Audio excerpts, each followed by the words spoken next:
What's up, guys? I'm here. It's kind of late. Just got off the spoiler room with Mark Kwasik. Yeah, I had a good time talking about summer movies, but I'm here to see Insidious Part 2, Chapter 2, and after the debacle I had with The Conjuring.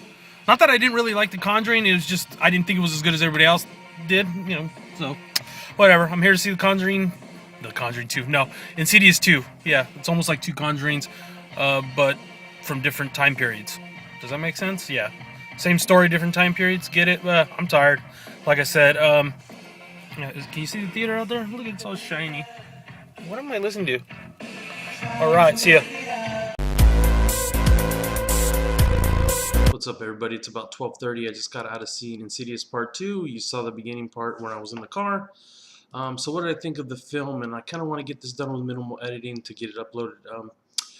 Basically, I liked Insidious 2 better than The Conjuring. I'll say that right away. I think it's because The Conjuring's based in reality, and Insidious is more fantasy based, and it allows them, James Wan, who wrote part of the story, and he of course directed both the films, it allows them to go a little bit more out there, and that's one thing I definitely appreciate about the first Insidious, and they do it again in the second Insidious. Like I said, Insidious 1 was basically like a haunted house, movie. Insidious 2 is basically the same thing. If you haven't seen the first one, at the end, Patrick Wilson's character, it's questionable. Did he get possessed? Did he not get possessed? And that's how this movie starts at the beginning. And they kind of did something kind of interesting. They kind of mixed the prequel and the sequel together. So you get some flashbacks of Patrick Wilson's character, what happened to him when he was a kid. They alluded to some of the stuff in the first Insidious film, but this one explains a little more, which I liked. And they bring back the black dress wearing demon from the first one. I don't know if they're demons. I guess they're ghosts or whatever. But yeah, so initially, I'm sorry, I lost my train of thought because I'm freaking tired. I've been up for like 18 hours. But yeah, the things I liked about the story, first of all, were I liked what they did with Patrick Wilson's character overall. And I would be lying if I can't say there were some great scares. Yeah, they worked up some good tension, and the scares aren't really cheap. He gets a couple cheap scares in, but most of them are pretty earned, and he has a tendency to hit you 1-2 real quick, within a minute or two back to back with some scares. So the second one kind of catches you off guard. But one thing James Wan I'll say about it, he throws everything into this movie, so it's like he's throwing stuff as much as he can, and some of it's got to stick. I mean, you got creepy dolls, multiple creepy dolls in this one. You got a haunted hospital, haunted houses, the spiritual world in this one, which makes things look scarier. You got like several ghosts, cross-dressing, abusive parents, serial killing. Let me see, what else? Ghost hunting, clairvoyancy.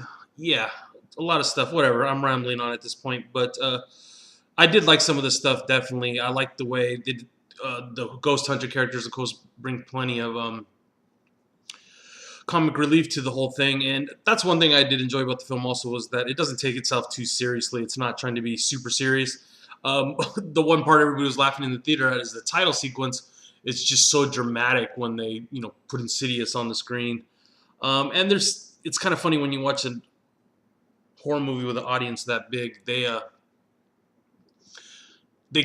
understand the cues. They probably don't watch as many horror movies as me, but they understand the cues, like when the character looks in the mirror, or they cut to the scene of Patrick Wilson looking all crazy, or it gets a total rise. They don't even have to show a scare; it just gets a rise of the audience. So that's pretty cool.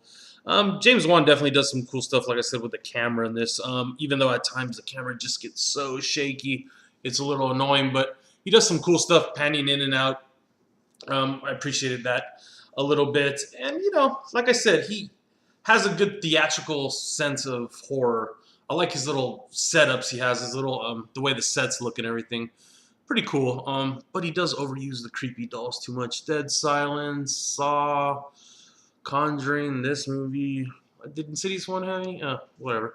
Another major flaw this movie has is right at the beginning, and so it's hard to take this movie seriously just right off the bat, but they just have some horrible dubbing.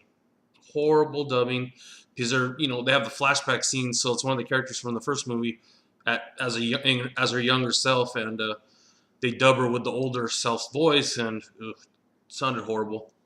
One other part towards the end, when they're running around the spiritual world, astral plane thing or whatever, um, they have this weird scene where they tie it into a scene in the first movie, and I was like, it just kind of came out of nowhere, and it really didn't need to be in there. I didn't understand its purpose. It just showed it was just like an extra scene, sort of, and that kind of even took me out of it more by the end. But like I said, I'd be lying if it didn't scare me, get my heart racing a little bit, like that stupid commercial where they show the people with the heart monitors. Oh God. But yeah, it's like mainstream horror. At least they're putting some serious effort into it. Even though they could have worked on the story, the ending a little better, probably. It just got real out of hand quick. It just got too much too quick. And gets a little too theatrical with some of the ghost stuff. I thought they should kind of maybe downplay it a little bit. But that's kind of what I liked about the first one. It was just so in your face. So if you like the in your face stuff, it's good. But yeah, so overall, I'm going to give the movie a 3.5 out of 5 because I think it's a little bit better than average. Definitely had some pretty cool scares. There's some cool stuff going on. Like I said, I like what they did with Patrick Wilson's character.